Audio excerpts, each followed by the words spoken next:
Welcome to your midweek serving of Chat with the Loose Women. Now, it's a special day for one of our ladies as her teen heartthrob celebrates his 61st birthday today.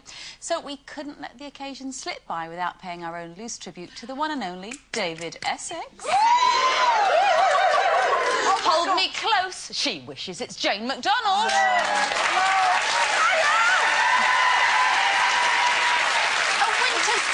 This one's got a tail. Whatever the season, it's Sherrie Hewson. Yes! Gonna make you a star. Gonna. This one is already, darling. It's Coleen Nolan.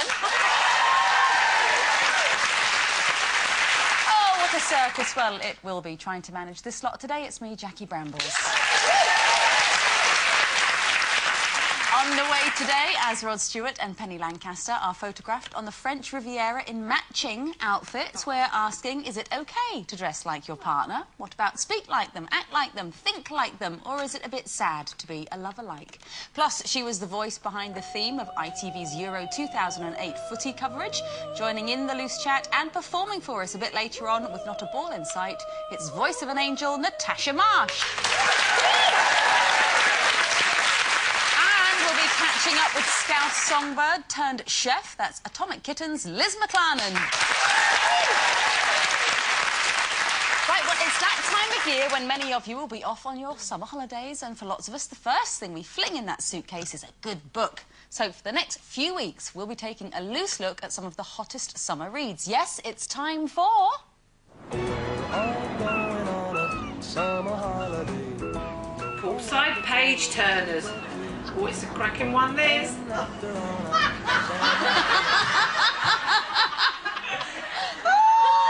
Jane's autobiography. Oh, I say, I like that. Wakefield Diva, I like it.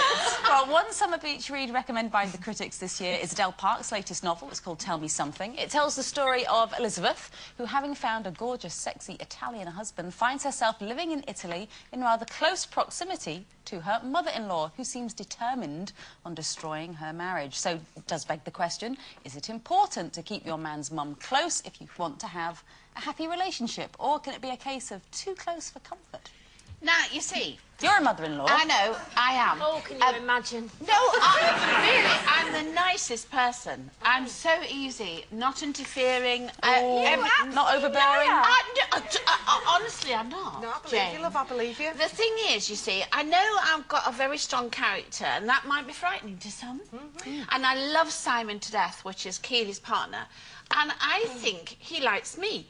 But the thing is that Keely and I are very... I don't know why I'm laughing. Keely and I are very, very close. You couldn't get closer than us.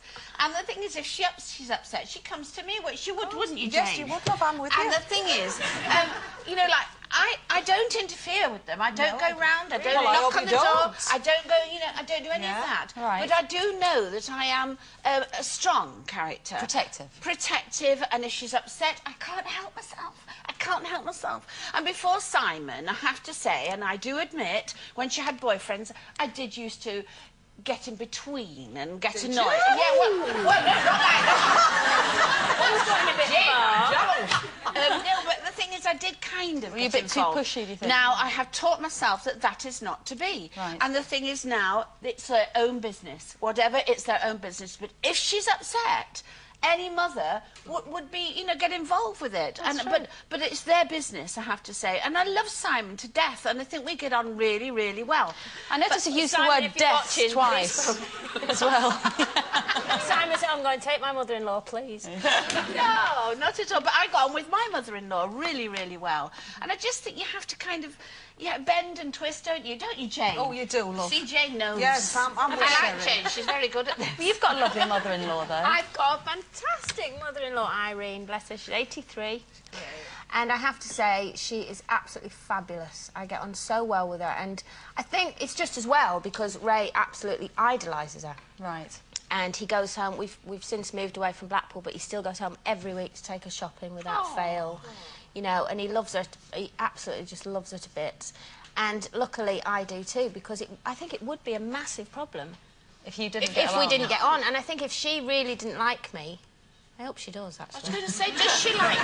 I don't know. She's a very good actress if she doesn't. Well, but if she didn't like me, I think it would probably make Ray think twice. Yeah. No. I do. Initially, when we first met, I think when I first met his mum, if his mum had gone back and gone, she's not for you, son, I really don't like her, I think he would have... It would have been difficult, because he's so mad about her, you know. But anyway, she's fabulous, and she came to stay recently, and Ray had to go off to work in London. And, you know, you think that would be, a sticky moment, but it was... Even the silences were comfortable. You know when you're that comfortable with someone, and she's got my sense of humour, which is terrible. And, has it always been the case? What about your first mother-in-law?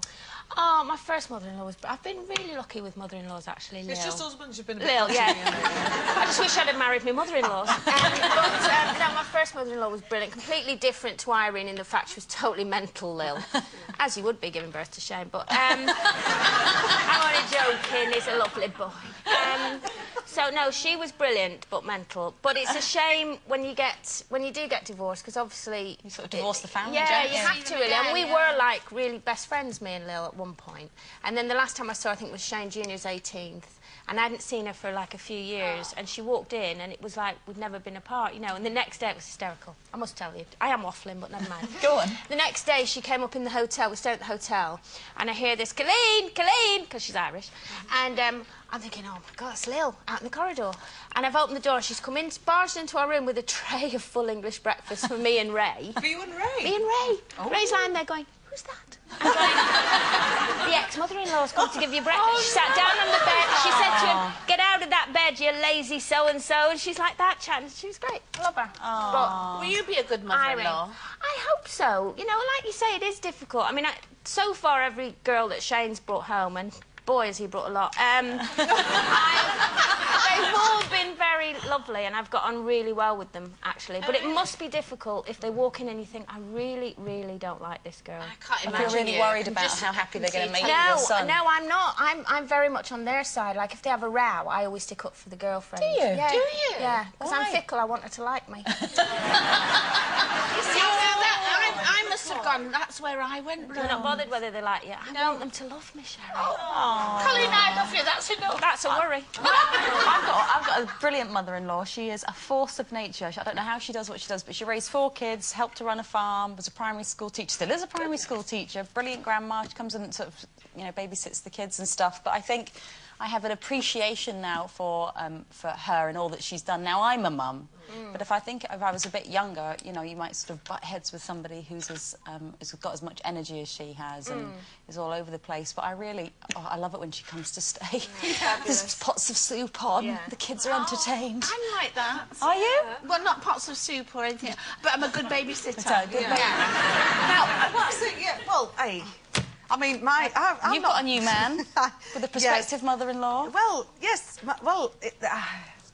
We do come as a package. Me and my mother do come as a double act. Yeah. And, you know, bless.